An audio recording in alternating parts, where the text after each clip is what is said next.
Assalamualaikum warahmatullahi wabarakatuh. Alhamdulillahirabbil alamin wa bihi nasta'inuhu ala umuri dunya waddin. Wassalatu wassalamu ala asyrafil anbiya'i wal mursalin. Asyhadu an la ilaha illallah wahdahu la syarika lah. Asyhadu anna Muhammadan abduhu wa rasuluh alladzi la nabiyya wa la rasula ba'da. Wa iman rahimakumullah. Alhamdulillah di pertemuan kali ini Allah Subhanahu wa taala masih memberikan kita kesempatan berupa ibadah yang sehat dan juga kenikmatan yang begitu melimpah. Tentu kenikmatan dan juga kesempatan yang Allah berikan untuk menguji kita sejauh mana kita bersyukur kepada Allah Subhanahu wa taala atau malah menjadi hamba-hamba yang kufur terhadap Allah Subhanahu wa taala. Wa iman rahimakumullah. Setelah Ramadan kita melakukan aktivitas runtunan atau rentetan segala macam ibadah yang telah Allah siapkan, yang telah Allah sajikan untuk hamba-hambanya untuk meraih ataupun menjadi orang-orang yang bertakwa. Baik, di kesempatan kali ini kita masih membahas kitab Al-Kabair karya Syekh Imam Az-Zahabi. Kita masuk ke dosa yang 19, yakni mudminul khamri atau syurbul khamri, yakni meminum minuman keras. Teman-teman rahimakumullah dimanapun Anda berada, sudah bukan barang yang langka, sudah bukan barang yang aneh ataupun asing. Minuman keras sudah kita temukan di masyarakat kita, baik itu kalangan menengah, atas maupun bawah. Bermacam-macam minuman yang mereka anggap baik dari harga yang murah sampai yang termahal, tapi semuanya mempunyai status yang sama, yakni haram, yakni bisa merusak manusia itu sendiri atau peminum itu sendiri. Tentu kalau melihat dari segi nafsu, dari segi keinginan, minuman keras ini memang menggairahkan ataupun bisa istilahnya menggoda begitu. Kalau banyak orang-orang yang terpedaya dengan minuman keras ini seolah-olah bisa istilahnya itu menenangkan dirinya dari berbagai macam masalah. Padahal sejatinya minuman keras ini menambah ke permasalahan tadi, bahwa ketika seseorang menemukan masalah dengan akal yang jernihnya saja sebelum mabuk, dia belum bisa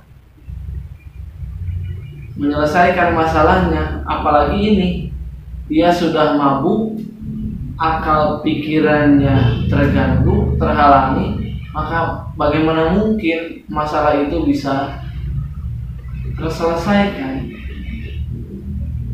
Kemudian banyak ayat ataupun hadis dari Rasulullah SAW yang menjelaskan perihal hukum, kemudian balasan dan juga siksaan bagi orang-orang yang meminum khamr, bukan hanya di dunia, tapi akibatnya akan dirasakan sampai ke akhirat. Imam Az-Zahabi memberikan dalil yang pertama di surat Al-Maidah ayat 90 dan 91. A'udzubillahi minasyaitonirrajim. Ya ayyuhalladzina amanu innamal khamru wal maisiru wal ansab wal azlam rijsun min 'amalis syaitan. Hai orang-orang yang beriman, sesungguhnya khamr, wal maisir berjudi, wal ansab dan berkurban untuk berhala, wal azlam dan mengundi nasib dengan anak panah, min amali syaitan di antara amal atau perbuatan setan. Fajtanibuhu, maka kalau kalian mengaku sebagai orang yang beriman, fajtanibuhu, maka jauhilah, la'allakum tuflihun, mudah-mudahan kalian termasuk orang-orang yang beruntung. Ikhwatul rahimakumullah, dari ayat ini kita bisa pahami bahwa orang-orang yang melakukan hal-hal yang tadi, 4 jenis tadi, tidak akan pernah beruntung, tidak dikategorikan orang yang beruntung seseorang selama dia menenggak minuman keras, kemudian selalu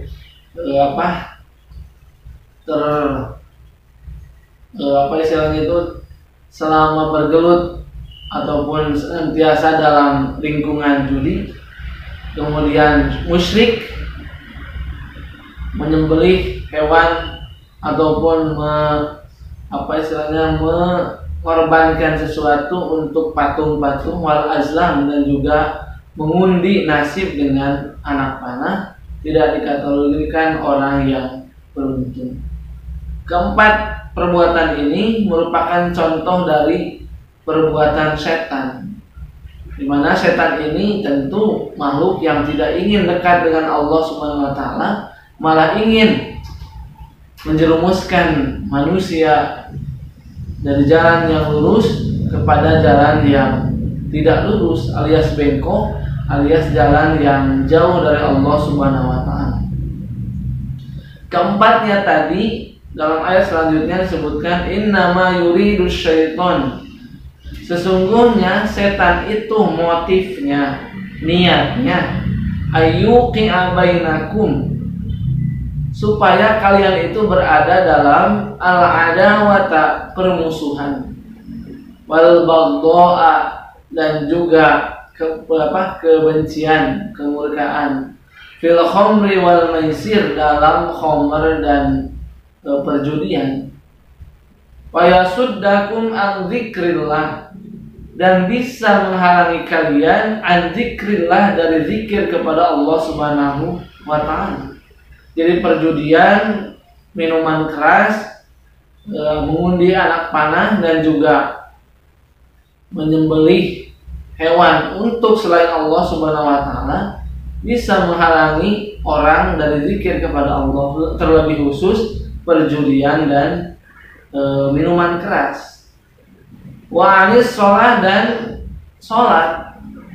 Fahal antum muntahun, ini ditujukan untuk orang yang beriman. Apakah kamu mau berhenti dari mengerjakan perbuatan tersebut?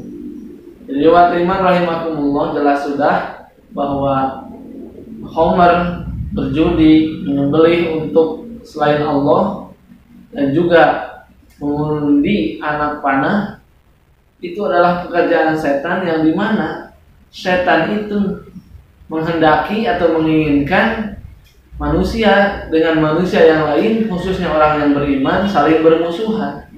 Padahal di dalam surat Al-Hujurat, Allah SWT dalam ayat 10 menjelaskan, innamal mu'minuna ikhwah, sesungguhnya orang-orang mukmin itu bersaudara. Persaudaraan mukmin akan hancur, akan putus, di antaranya yang bisa menyebabkan keterputusan ini adalah khamr dan judi. Bagaimana orang-orang yang dalam perjudian, bisa jadi dia terlilit hutang, kemudian dengan yang dihutangi atau dengan yang memberi hutang jadi permusuhan. Atau orang-orang yang khamr misalnya, orang yang meminum khamr, ketika dirinya sudah mabuk, kemudian hilang kendali, hilang konsentrasi, dia akan melakukan apa saja di luar batas yang seharusnya dia lakukan. Bisa jadi dia memperkosa, bisa jadi dia membunuh, bisa jadi dia maling, bisa jadi dia merampok. Tapi iman rahimakumullah, maka orang-orang yang benar imannya, mulus keimanannya, dia tidak akan melakukan hal-hal yang kotor tadi, yang merupakan perbuatan-perbuatan setan. Iwatiman rahimakumullah, Syekh Wahbah Al-Zuhaili di dalam tafsirnya menyebutkan bahwa ayat ini seperti yang diriwayatkan oleh Imam Ahmad, bahwa ayat ini adalah ayat terakhir sebagai pamungkas pentadrijan ataupun pentahapan dalam mengharamkan khamr. Seperti kita tahu, di tahap pertama khamr itu belum diharamkan, seperti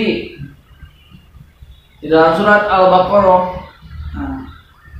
Mereka bertanya kepada Rasulullah SAW, wa yas'alunaka 'anil khamri wal maisir, al-ayah. Yas'alunaka 'anil khamri wal maisir. Mereka bertanya tentang khamr dan maisir. Kata Rasul kan dalam ayat itu sebutkan, kata Allah menyuruh kepada Rasul, qul fihima ismun kabir min naf'ihima. Fihima ismun kabir, di dalam keduanya ada dosa yang besar. Kemudian dosanya itu lebih banyak min naf'ihima daripada manfaatnya. Jadi kalau dipersentasikan begitu, banyak madorotnya daripada manfaatnya. Padahal dalam kaidah Islam kan disebutkan harus meninggalkan yang banyak mafsadat atau madorotnya, termasuk minuman khamr dan judi kan. Kemudian di tahap yang kedua, di surat An-Nisa ayat 43, Allah Subhanahu wa taala menyeru, ya ayyuhalladzina amanu la taqrabus shalah wa antum sukara. Janganlah kalian mendekati sholat, jangan melaksanakan sholat maksudnya, wa antum sukara, sedangkan kalian sedang mabuk. Sampai kapan tidak boleh melaksanakan sholat? Hatta ta'lamu ma taqulun, sampai kalian tahu apa yang kalian bicarakan. Jadi orang yang mabuk jangankan mengontrol, mengkondisikan perilakunya untuk mengetahui apa yang diucapkannya saja, dia tidak tahu karena pengaruh minuman keras tadi. Kemudian summa nuzilat ayatu asyaddu fi dzalika. Kemudian setelah dua ayat tadi, Allah menurunkan ayat yang lebih keras, dalam arti melarang sepenuhnya perbuatan minum-minuman keras ini. Ayat Al-Maidah tadi ayat 90 sampai 91. Fahal antum muntahun, kan di akhir ayat itu, apakah kalian akan berhenti dari melakukan perbuatan tersebut? Qalu, para sahabat menjawab, intahaina rabbana, baiklah kami akan berhenti wahai Tuhan kami. Semenjak saat itu para sahabat, semenjak ayat yang ketiga di surat Al-Maidah ayat 91 dan juga 90, para sahabat serempak meninggalkan khamr. Bahkan kata Ibnu Abbas, ketika turun ayat pengharaman khamr, semua sahabat saling mengingatkan bahwa apa istilahnya, khamr ini bahkan mereka samakan dengan penyembah berhala. Liwat iman rahimakumullah, orang-orang yang meminum minuman keras ataupun yang berjudi merupakan dosa yang besar, dosa yang mesti taubati atau diistighfari kepada Allah Subhanahu wa taala. Liwat iman rahimakumullah, orang-orang yang meminum khamr pada waktu kali ini ataupun pada zaman ini merupakan tugas kita untuk berdakwah, menyampaikan minimalnya manfaat jelek untuk kesehatan dirinya, maksimalnya menyampaikan bagaimana hukum bagi orang-orang yang meminum minuman keras. Itu saja mungkin bisa disampaikan, mudah-mudahan ada guna dan manfaatnya. Mudah-mudahan di pertemuan selanjutnya kita akan membahas dosa ataupun balasan bagi orang-orang yang meminum minuman keras, konsekuensinya baik itu di dunia ataupun di akhirat. Aqulu qouli hadza wa astaghfirullah li wa lakum. Rabbana hab lana min azwajina wa dzurriyyatina qurrata a'yun waj'alna lil muttaqina imama. Rabbana afrigh 'alaina sabra wa tsabbit aqdamana fansurna 'alal qawmil kafirin. Rabbighfirli wa liwalidayya wa lil mu'minina yawma yaqumul hisab. Rabbana atina fid dunya hasanah wa fil akhirati hasanah wa qina adzabannar. Assalamualaikum warahmatullahi wabarakatuh.